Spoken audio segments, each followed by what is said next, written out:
I don't have any comments to make on the internal matters of the Garo Hills Autonomous District Council. Myntri Rangbah Meghalaya Conrad K Sangma Thet hakabete but kynram jang Garo Hills Autonomous District Council. Conrad K Sangma ong ba ban ong kita gijinkali balabu dikinong tho kot kubor but baladon gajinkenno bandon kambak la pisa but kiwede kynram hapo ka Garo Hills Autonomous District Council namal bakade ka autonomous body.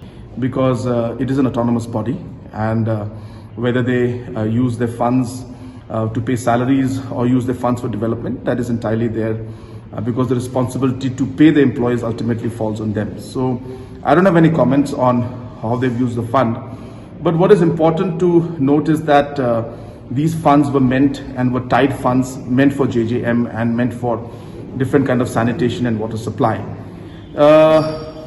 While they must have looked at the status of the employees and they must have gone ahead with what they did, the problem in this aspect is that this will affect the entire outflow of the second installment for them. And that may even in fact the second installment of GHADC and GHADC, because they are all linked together. It's Government of India has given for local bodies, a joint fund. So when we are not able to submit the UCs for one installment, then basically it creates a bit of a problem to release the other installments. So we may see a problem in release of other 15 Finance Commission funds to not just Garo Hills District Council but the others, because we will not get the funds from Delhi. Now number two is that this kind of mismanagement of fund also affects the overall financials of GHADC, and it reflects bad on their books.